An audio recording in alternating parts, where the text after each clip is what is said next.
You can live with a lie for a long time if it's dressed well enough. Ours wore Sunday smiles and a calendar full of couples plans we never followed through with. Her name was Hannah. We met at a coffee shop in Charleston, South Carolina, back when I thought ambition could anchor a marriage. I was in software development, quiet type, detail-oriented, a little too patient maybe. She worked in event planning. Loud, magnetic, always in control of the room. The cliché was obvious even back then, but opposites attract until one of them starts pushing away. We'd been married 9 years. No kids. Just a dog named Leo, a rescue I brought home without asking her. We'll keep him until the shelter finds something permanent, she'd said. That was 6 years ago. The dog stayed. Turns out, I should have questioned who else did. The envelope showed up on a Wednesday. Thick. Heavy. Not mailed. Just left at the doorstep while I was at work. No return address. Handwritten in shaky cursive. Ethan, you should see this. Inside was a series of printed screenshots. Hannah. Kissing someone else. Multiple someones, actually. Same hotel room. Different days. Same red heels I bought her on our 5th anniversary. There was a note paperclip to the last image. Check room 306 at the Cartron Hotel. Weekdays. 1 p.m. I didn't cry. I didn't yell. I made tea. Sat in the kitchen and watched Leo gnaw on one of his bones like the world hadn't tilted sideways. I read the note again. Then I started doing what I do best, I analyzed. If I learned one thing from a decade in coding, it's that every system fails the same way. Not with a bang, but with a pattern. And patterns don't lie. Her workouts had gotten longer. She stopped taking evening calls near me. We hadn't had sex in 4 months. Her phone had a password now. Still, you don't expect betrayal to come with such meticulous documentation. That night, I said nothing. I cooked dinner, her favorite pasta with that stupid truffle oil she always insisted on. She was late getting home. Walked in glowing like she'd run into an old friend instead of her husband. Sorry, Jen needed help with something at the club. She kissed me on the cheek. The same cheek I'd seen her biting on someone else in photo 3. I smiled, poured her a glass of wine. Said, "You're glowing." She laughed, oblivious. Just a good day. I didn't respond. I was already planning. The next morning, I called in sick for the first time in 2 years. Not because I was sick. Because I needed time to map this battlefield. At 12:40 p.m., I parked my car down the block from the Cartron Hotel. A clean, upscale place wedged between a law firm and an overpriced Pilates studio downtown. I watched from behind polarized sunglasses, sipping burnt coffee from a diner down the street.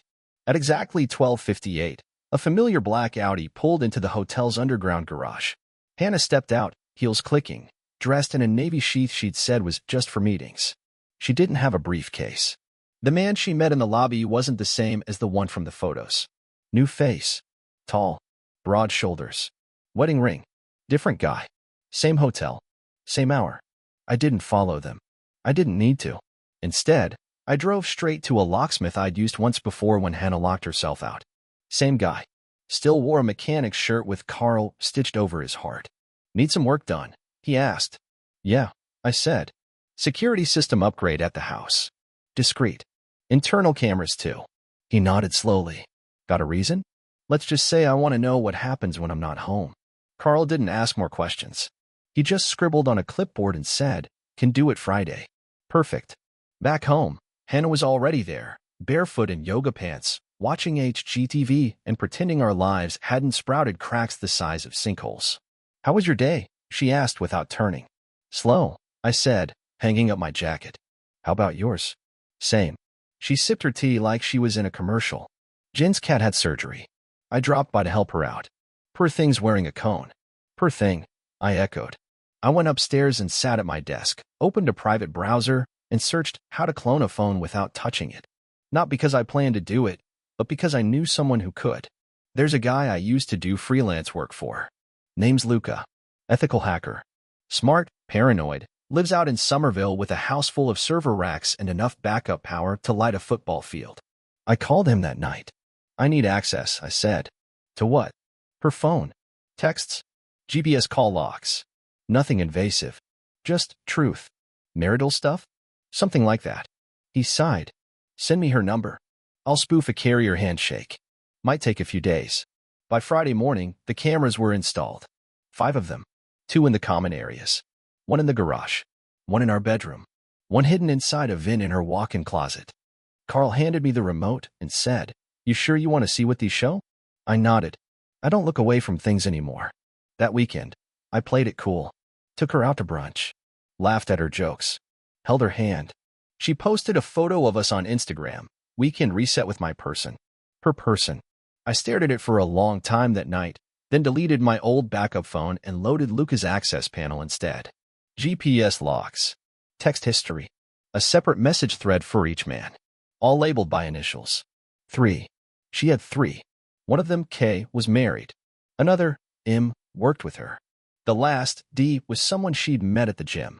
I wasn't even angry anymore. I was impressed. It wasn't just cheating. It was architecture. A web of lies that required scheduling software and flexible morals. I didn't want a confrontation. I wanted demolition. And I wanted her to know exactly why the ground was falling out beneath her feet. I used to believe that the worst thing about betrayal was the act itself, the moment of impact. But it's not. It's the realization that the person you loved had rehearsed it, repeated it, perfected it, and walked back into your shared home like nothing was burning behind them. By Tuesday, I had patterns.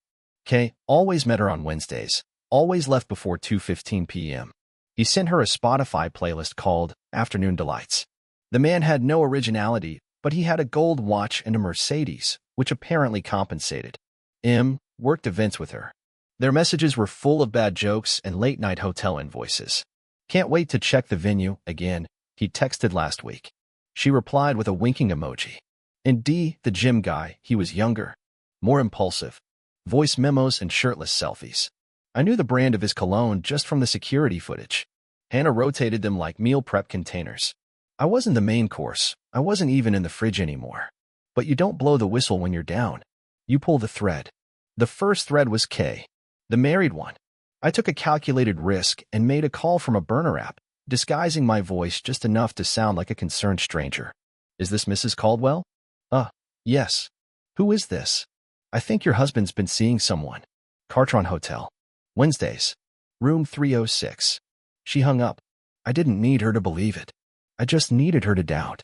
2 days later, Hannah came home irritated. Threw her purse on the counter harder than usual. "Everything okay?" I asked. She waved me off. Just a weird vibe with the client. Miscommunication. The crack had started. The second thread was M, the coworker. He'd sent a nude over corporate email last month. I downloaded it. I also downloaded the metadata. His full name was in the email server, along with his department. I forwarded the photo to their company's anonymous HR complaint inbox, along with a screen recording of him kissing Hannah on site, courtesy of her careless decision to leave her camera app synced to the cloud. Sorry to interrupt your viewing experience, but we really need your support, namely a subscription to the channel, which can make it possible to hire a professional voice actor and make the best content for you. That same day, she got a call at 4:22 p.m. Left the room. Closed the door. When she came back, her mascara was smudged. "Is everything okay?" I asked again. "Just a bad headache." She didn't eat dinner. I waited until she fell asleep, then watched the live feed from her closet. She opened the shoebox in the back corner, her memento stash. Pulled out old love letters. Flipped through them. Tore up one of mine. Kept one from D. She was starting to feel it. Not enough to confess, but enough to sweat. Good. Because I hadn't even started with D yet. D was the easiest to access. Younger, reckless, driven by ego. The kind of guy who took mirror selfies in locker rooms and captioned them with "Grind never stops." He worked at a supplement shop in West Ashley, had 14,000 followers on Instagram, and messaged Hannah with gym bro slang like they were secret agents. I needed him to cross a line, one that couldn't be explained away as just talking. So I became someone else. From another burner, I created a fake fitness account. A woman. Emily. Fit, flirty, full of curiosity. I followed him, liked his posts, commented sparingly. It took 2 days for him to bite. "You local?" "Yup," I replied. "You look familiar. Did I see you at Iron Pulse last week?" "Could be," he said. "You looked good." 2 hours later, he asked if I wanted to hang out. I said I was seeing someone. Complicated, though. He's older. Not that fun anymore. Classic bait. He bit hard. We texted for 3 days. I steered the conversation just enough to paint a picture of Hannah without naming her. My guy's got a house in Avondale. Works in planning. Drives a black Audi. Gorgeous, but high-strung. He replied, LOL, that sounds familiar. By the end of the week, he sent me a photo. Him in bed. Not alone. I zoomed in. Her hand. Red nails. Same shade I'd seen her apply that morning before heading to the studio. I cropped the image. Removed the background. Posted it anonymously to a private Facebook group for Charleston wives titled Sisterhood Before Secrets. Captioned it, just found this in a friend's phone. Recognize him. 3 minutes later, one of the admins commented, he's been with my cousin for 5 months. I knew it. It spiraled from there. Screenshots. Side DMs. Receipts. Turns out D wasn't exclusive either. He was juggling at least 3 women. I sent the full thread, every confession, every explicit image, every timestamped encounter to Hannah's work email, disguised as a forwarded concern from someone named Kelly. The subject line was simple, you deserve to know. That night, she came home shaking. I think someone's hacking me, she said. I raised an eyebrow. Why? She hesitated. I got an email. About. Never mind. It's probably spam. She didn't eat. She didn't change. She just sat on the edge of the couch like she was waiting for a verdict. The cameras caught her whispering into her phone, don't contact me again. Ever.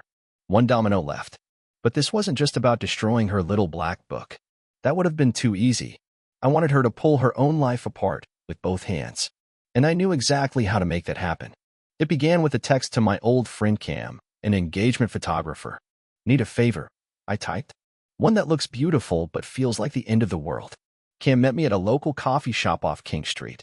Quiet, low lights where secrets didn't echo. You sure about this? He asked, sliding his camera bag to the floor. I nodded. You'll get paid double. Just follow my lead. The setup was simple, an anniversary shoot. Something spontaneous, meant to look like a surprise gesture from a loving husband.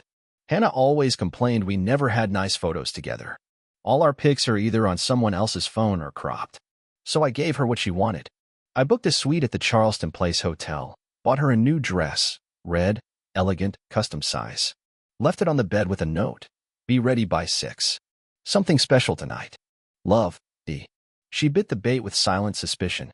I could see it in her posture, the careful way she applied lipstick like she was waiting for something sharp to slip into view. When we arrived, Kim greeted us warmly. Oh wow, she said, surprised but beaming. This is unexpected. We've had a hard season, I said. I just want to remember what still matters. Kim began shooting. Rooftop shots. Balcony silhouettes. Wine glasses. Laughter. All staged. And she played her part flawlessly, laughing, touching my arm, whispering inside jokes like we were writing the first pages of a new chapter. But the climax came later. Back in the suite, after dinner, after one too many glasses of wine, she was relaxed. Glowing. She leaned on me like she used to. You really surprised me tonight, she said. Feels like us again. Good, I replied. I have one more surprise. I pulled out a velvet box, not with a ring, but with a sleek black USB drive. What's this? She laughed. Watch it. I clicked the remote. The TV flickered. The screen showed the hotel room from security footage, room 306. Different days. Different men. All entering. All leaving. Cut together in perfect sequence. Music swelled beneath it, a soft piano piece. Then, her voice, overdubbed from her own messages, texts, calls. I love how dangerous this feels. I need you again soon. He never has to know. The video ended with a fade to black, then a simple line of text. Except I always knew. She stared, speechless. Mouth open, wine glass trembling in her hand. What the hell is this? She finally managed. Proof, I said. You didn't just lie. You built a shrine to it. You filmed me. Her voice cracked, part rage, part panic. I archived you. She backed away like the room was on fire. Why would you do this? I stood slowly, pocketed the USB. Because you needed to see it too. She began to speak, but I raised my hand. And this, I said, gesturing to the suite, the dress, the photographer. This is the image you'll remember. Not the lies. Not the excuses. This moment, where the walls fell down around you in heels you didn't earn. She looked like she might faint. I didn't yell. I didn't cry. I simply turned and left. Downstairs, Cam waited by the lobby bar. He handed me the SD card. Got every frame, he said.